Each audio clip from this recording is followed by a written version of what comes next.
So you've been diagnosed with PCOS and you don't even know what to do. This video is for you, so make sure to continue watching. It's important that you know that this is reversible. When you don't treat your PCOS, you can have a lot of issues such as cysts in your ovaries, high testosterone levels, low progesterone, difficulty having children, irregular hair growth on your chin, etc. So if you're watching this video, it's probably because you struggled with the same situation I'm going to read right now.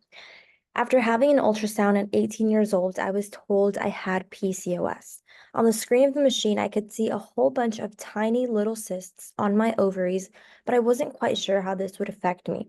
It wasn't until I got a bit older that a myriad of symptoms started to arise. I noticed that my acne never seemed to dissipate. I had constant, intense sugar cravings. My libido was nil. I was tired all the time. I had dark hairs sprouting up all over my face. I had recurring HPV in my smears, as well as recurring BV infections. BV means bacterial vaginitis. I always felt irritable. I had insomnia, but worst of all, after 7 years of effort, my partner and I just couldn't seem to get pregnant. I had done lots of research on PCOS and had seen lots of doctors and specialists. I was prescribed contraceptives that only ever drastically prolonged my periods and metformin, to deal with my apparent insulin resistance. But that only gave me headaches. Nothing and no one seemed to help. So is that you? Do you feel identified with some sort of symptom in this story from naturalhormonetherapy.com? If that has been you or that is you, then this is your 5-step plan to reverse PCOS without birth control. Because like that story mentioned, so many doctors will tell you that the only way to actually reverse your PCOS or to fix your PCOS or to, have a little bit more of progesterone or lower your testosterone is to go on birth control. And you're watching this video because you don't want that to be you.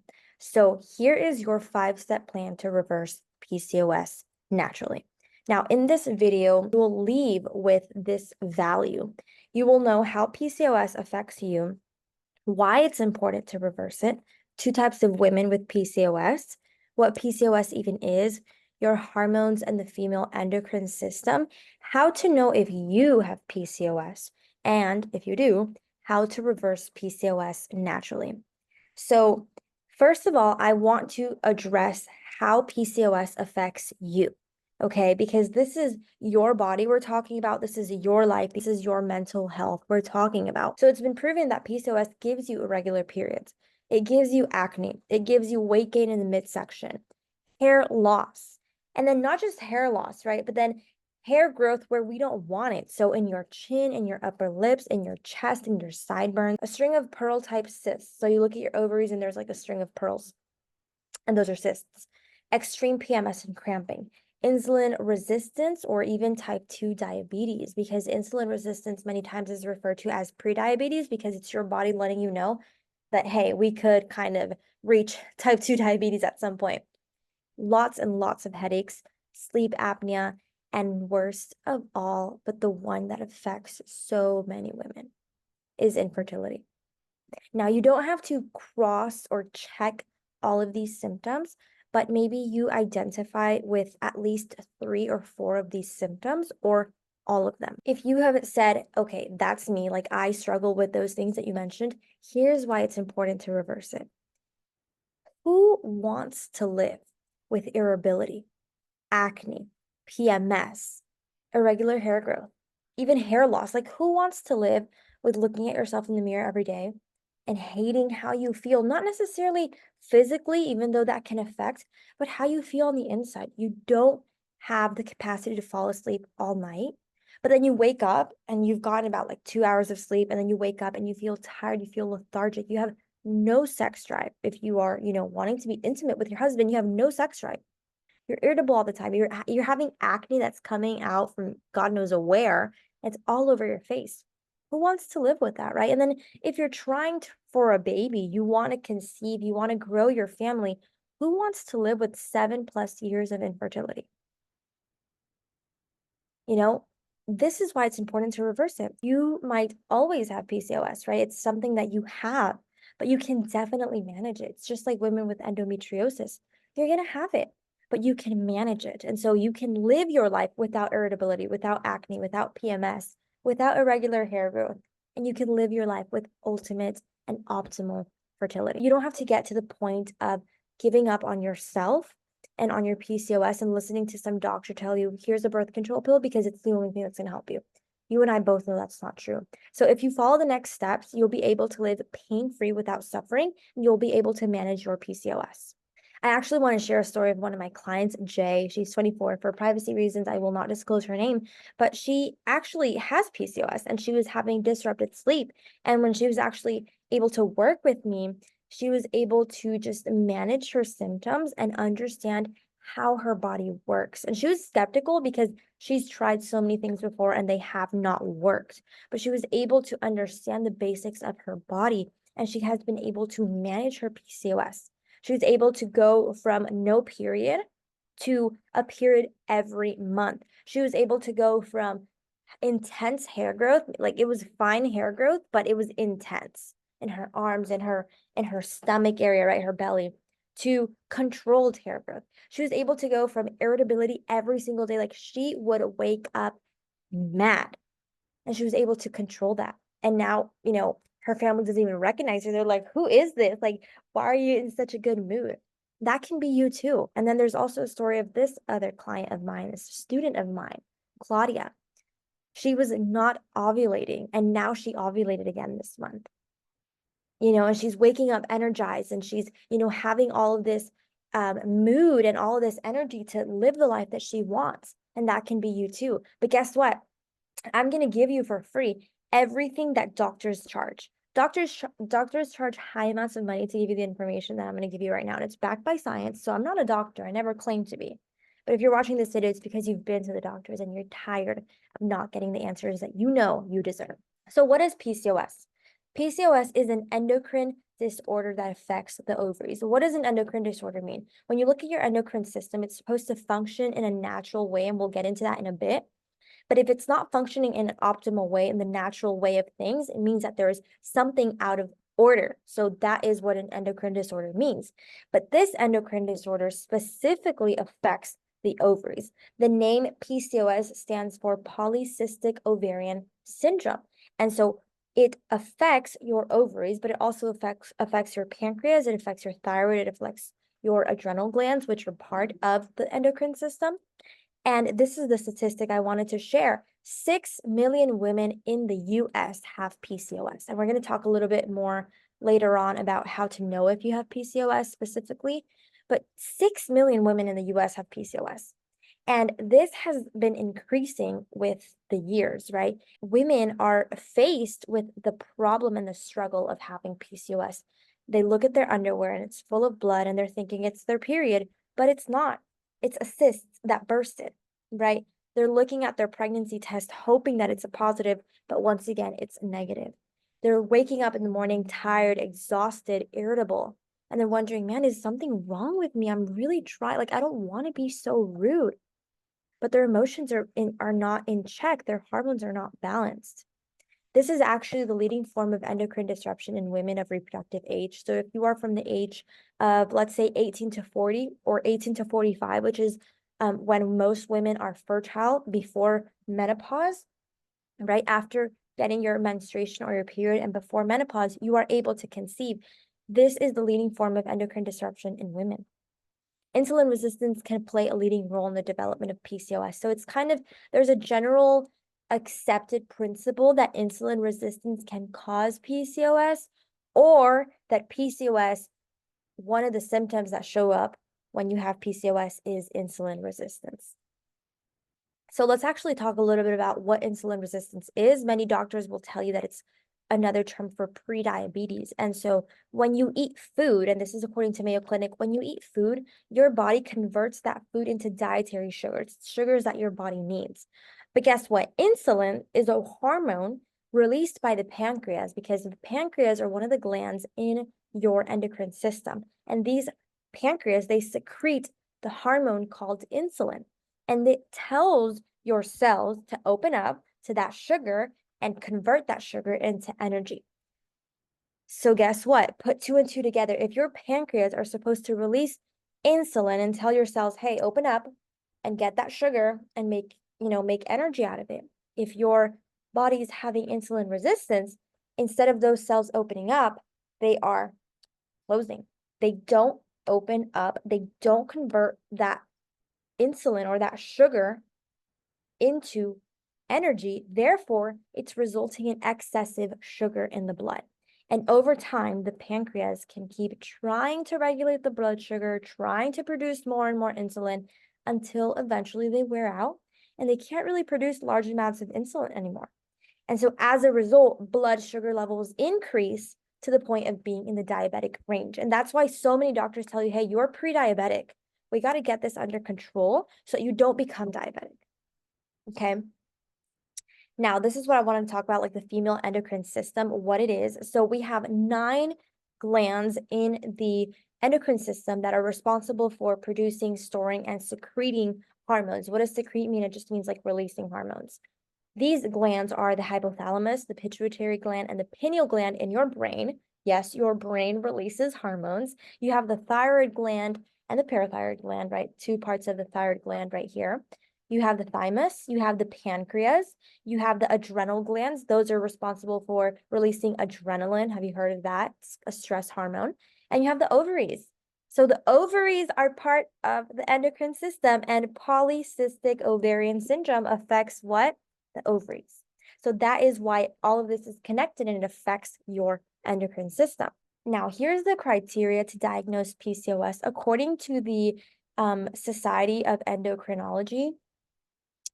The best criteria to kind of identify if you have PCOS is the Rotterdam criteria, which says, hey, if you have 2 of the 3 following criteria, you have PCOS. Now, there are other criteria that have been used over the years to identify PCOS.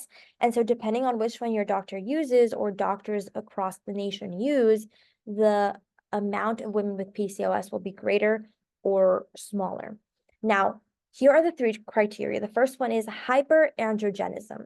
What does that mean? It means an excess of androgens. What are androgens? Androgens are the male hormones. So if hyper is that prefix that says an excess, right?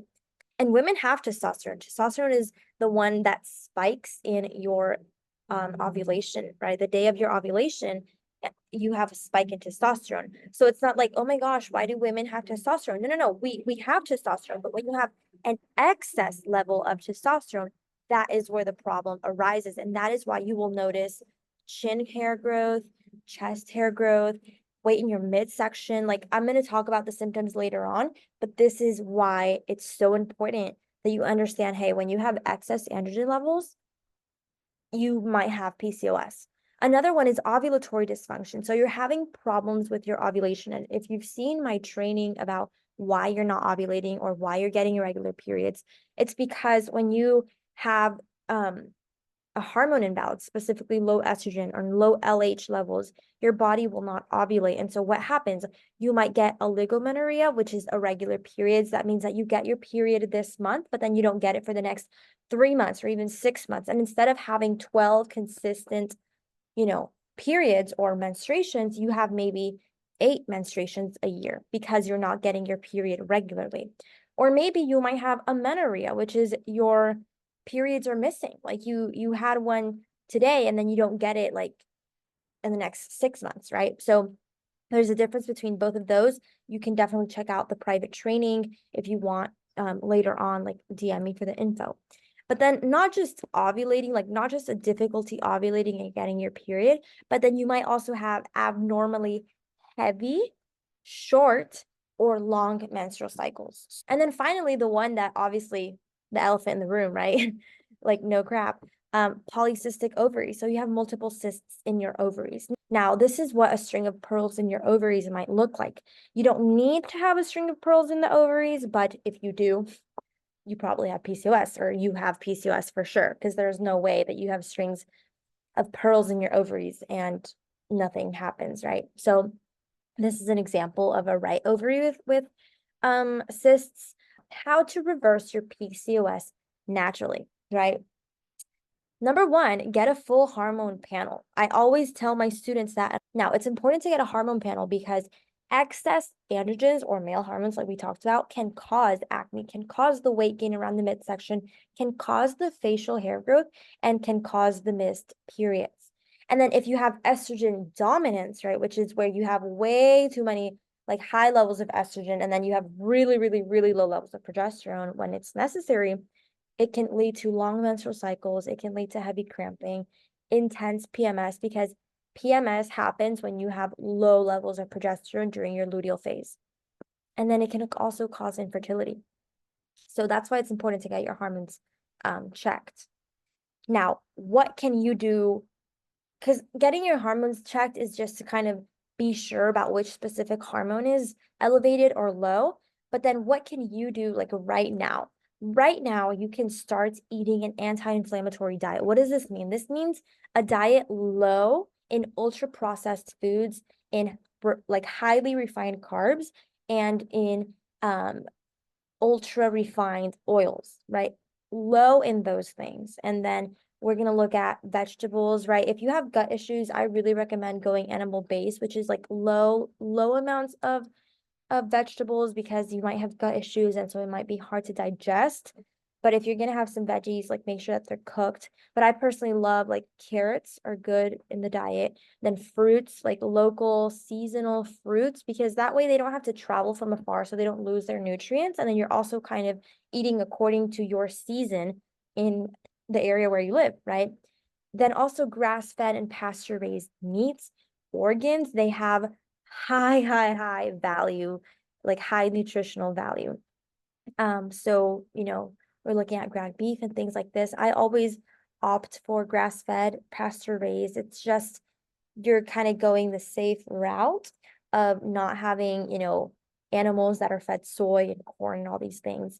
But if you're not able to access grass-fed or pasture-raised meat, I would always go for just conventional meat, right? Conventional meat as opposed to conventional chicken.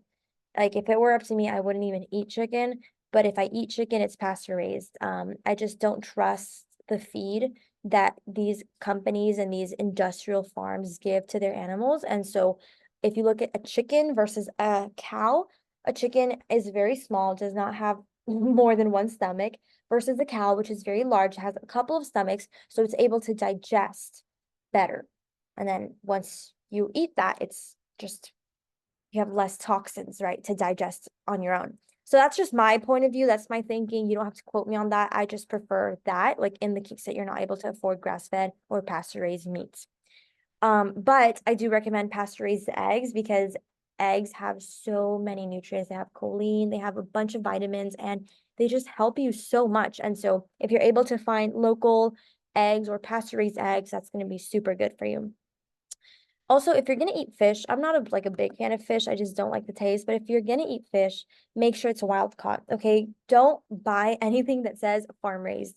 There's no way, like biologically speaking, there's no way that a fish can be raised in a farm. Like that's not how nature works. That's not how God created animals. But I mean that they have these huge tanks, or in these farms, in these laboratories. To be honest, they have these huge tanks and they fill them up with fish, and they're all together, and they give them poor diets, and then you eat that. And then finally, unrefined oils and fats. Women need fats. We as women need fats. We naturally store fat in our breasts, in our hips, in our thighs.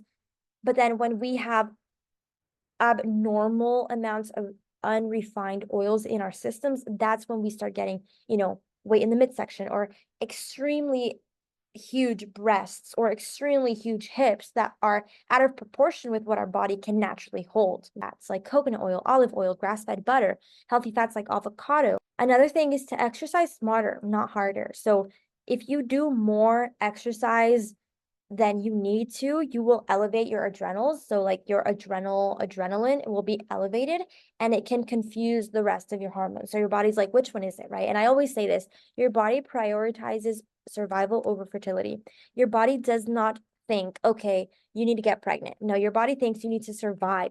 So if you're living on this fight or flight, on this stress and affecting your adrenals, your body's going to think, okay, we need this girl to survive before she's trying to get pregnant, or before she's trying to regulate her hormones or her period. So if you start exercising maybe 30 minutes every day, which is what I do, 30 minutes of intentional strength training, 30 minutes of intentional exercise, it will be so much more beneficial to you than doing 1 whole hour of elevated stress, you know, elevated stress hormone causing exercises, or elevated, or high amounts of exercises that what really do is they just burn your adrenals. So I would also recommend walking. That can elevate your heart rate. And remember, yes, it's good to do exercise to look a certain way, but if you are eating right and you are having high protein, high fats in your diet and low amounts of refined carbs, you're naturally going to lose weight. And so if you combine that with strength training and walking and intentional 30-minute workouts according to your cycle, according to what your body needs, you're going to lose the weight automatically. Okay, the issue that we sometimes have is we do like low fat diets, or we don't eat enough, and then we're snacking on all these, highly refined processed foods, and then we're wondering why we're not losing weight, or we're wondering why we're not getting our periods. Another thing is to spend time in the sun. So I try to spend as much time as I can looking at the sun, being out in the sun, not like an idiot. So, doing it controlled, but I try to have my breakfast outside. I go for walks. When it's like midday, I'll spend some time outside and read a book, or just like spend time with my dog, or just like sit in the grass and just relax. And it forces me to slow down, but it also forces me to just, boost my vitamin D levels. And also swapping out toxic and hormone disrupting products for fragrance-free products, for natural and non-toxic options. I think this is the part where so many women can get overwhelmed, and trust me, I've been there too, but it's not that complicated. First, opt for swapping the products that you use most. For me, that's deodorant, skincare, and then cleaning products. So we swapped out Clorox and all these things for vinegar, for lemon juice, for baking soda, and for other products that are natural but that work. I swapped out my deodorant for a natural one that works. I swapped out my skincare for jojoba oil, organic, cold pressed, for grass-fed tallow. These kinds of things that work and that don't affect my hormones like the other products that I was using. Okay, and there are so many things you can do. I'm actually gonna give a little insight. This is one of the primary steps that we use, or that I use with my students in my health reset system, because by law, companies are not forced or obligated to be completely transparent about all the ingredients that they use. And so in this word fragrance, this wonderful word fragrance, companies can hide thousands of chemicals. Okay. And so what these chemicals do is that many times they're hormone disrupting. What does that mean? Many times they are chemicals that are high in, or that will produce high levels of estrogen in your body. And so what happens is that you become estrogen dominant. And what happens? Women with PCOS are already estrogen dominant. So why do you need more estrogen in your body? So what goes on your body and what goes in your body are important. And finally, eating a balanced blood sugar friendly meal. So what does this look like? Balance your blood sugar levels by, once you wake up, number one, right, for hormones, like get some morning sunlight on your eyes. So even if it's cloudy, just look for the point in the sky that has like the most intense sunlight. Look at that. That tells your body it's time to wake up. But then also start making breakfast. So make sure to have breakfast about an hour 15 upon waking up. That will naturally get everything flowing, and it will tell your body, okay, it's time to eat, right? It's time to do our thing.